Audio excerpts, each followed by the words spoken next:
Hello সবাইকে, আজ আমরা দেখব লজিক গেট সম্পর্কে। তাহলে লজিক গেট দুই প্রকার, এক মৌলিক গেট এবং যৌগিক গেট। এই মৌলিক গেট আবার অ্যান্ড গেট, অর গেট এবং নট গেটকে মৌলিক গেট বলে, এবং যৌগিক গেট সার্বজনীন গেট এবং বিশেষ গেট। এইগুলো যদি আমাদের ক নম্বরে আসে, তোমরা কিভাবে লিখবা? যে ডিজিটাল সার্কিট যুক্তিমূলক প্রবাহ নিয়ন্ত্রণ করে তাকে লজিক গেট বলে। তাহলে আমি আরেকবার বলছি, যে ডিজিটাল সার্কিট যুক্তিমূলক সংকেত প্রবাহ করে তাকে লজিক গেট বলে। তাহলে তোমরা মনে রাখবা। তাহলে লজিক গেটকে আবার দুই ভাগে ভাগ করা হয়েছে, মৌলিক গেট এবং যৌগিক gate.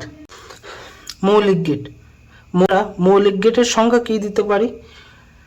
And get, or gate এবং নট গেটকে মৌলিক গেট বলে। তাহলে আমরা মৌলিক গেটের সংখ্যা দিতে পারি, অ্যান্ড, অর এবং নট গেটকে মৌলিক গেট বলে। এবং যৌগিক গেট দুই প্রকার, সার্বজনীন গেট এবং বিশেষ গেট। যৌগিক গেট কাকে বলে? তোমরা একটা জিনিস দেখবা, একটু পরে দেখবা, কিন্তু সংখ্যাটা আগে এইভাবে মুখস্থ করবা। মৌলিক গেট ছাড়া যে গেট তৈরি করা সম্ভব না, বা আমরা সহজে বলতে পারি মৌলিক গেট ছাড়া যে গেট তৈরি করা যায় না তাকে যৌগিক গেট বলে।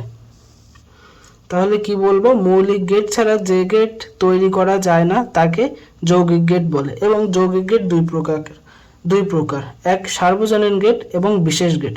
সার্বজনীন গেট ন্যান্ড গেট এবং নর গেট। আমরা সার্বজনীন গেটের যদি সংখ্যা দিতে চাই, যেই গেট দিয়ে সকল গেট বাস্তবায়ন করা যায় তাকে সার্বজনীন গেট বলে। আমি আরেকবার বলছি, যে গেট দিয়ে সকল গেট বাস্তবায়ন করা যায় তাকে সার্বজনীন গেট বলে।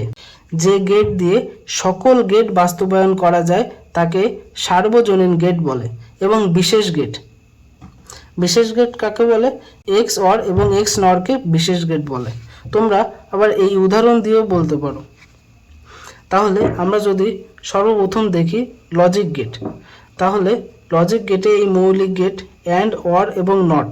এবং যদি আমাদের প্রশ্ন আসে যে ডিজিটাল ডিভাইস কাকে বলে, যে ডিজিটাল সার্কিটে এক বা একাধিক ইনপুটে শুধুমাত্র একটি মাত্র আউটপুট হয় তাকে ডিজিটাল ডিভাইস বলে। যেহেতু আমরা ডিজিটাল ডিভাইস সম্পর্কে পড়ছি, সেহেতু আমাদের ডিজিটাল ডিভাইসের সংখ্যাটাও জানা উচিত। তাহলে আমরা এখানে দেখব অ্যান্ড গেটের কাজ হলো গুণ,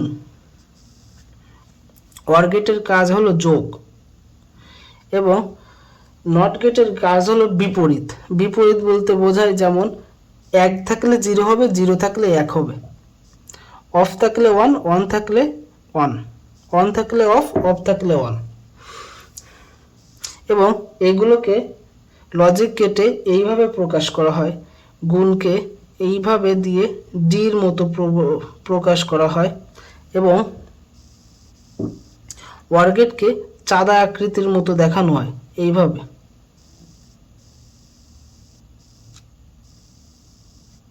এবং নট গেটকে এইভাবে দেখানো হয়। এখানে তোমরা একটা জিনিস লক্ষ্য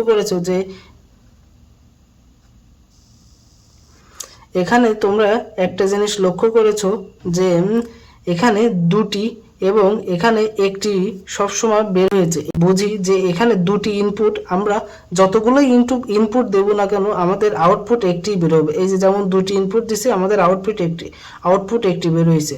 আমাদের এটি হলো ইনপুট এবং এটি হলো আউটপুট। এখানেও দুটি ইনপুট দিছে, আমাদের আউটপুট একটি বের হয়েছে।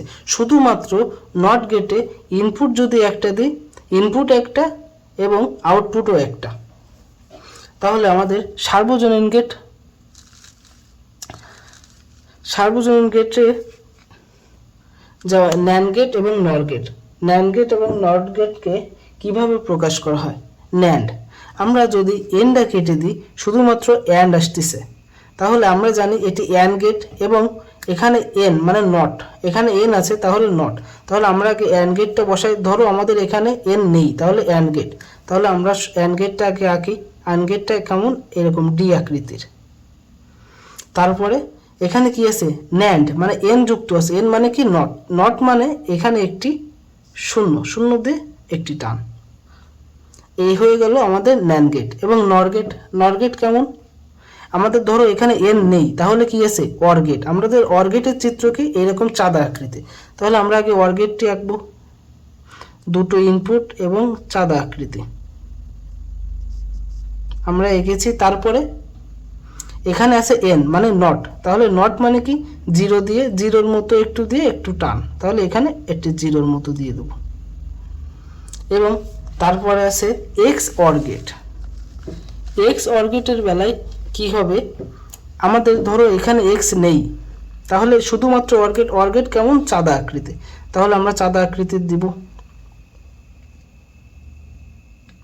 তারপরে কি আছে? এক্স। এক্স এর জন্য এক্স মানে সাধারণত এক্সক্লুসিভ বোঝায়, এবং এক্স মানে এখানে এভাবে একটি দাগ, এখানে এভাবে একটি দাগ, এবং এক্স নর গেট। আচ্ছা, আমরা যদি এই এক্স এন যদি মুছে, তাহলে কি থাকে?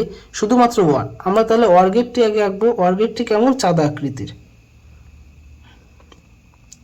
তারপরে এখানে কি আছে? যদি আমরা একটি একটি অক্ষর সরাই, তাহলে কি আছে? নর গেট। তাহলে নর গেটে কি হয়? এখানে একটি নট হবে। এন মানেই একটি নট, নট মানে জিরো দিয়ে এখানে একটি টান। তারপরে কি আছে? এক্স নর গেট। এক্স এর বদলে আমরা কি দেখেছি? এক্স মানে কি? এক্সক্লুসিভ। এক্স মানে এখানে একটি দাগ। তাহলে আমরা এভাবে খুব সহজেই লজিক গেট অঙ্কন করতে পারি। যেমন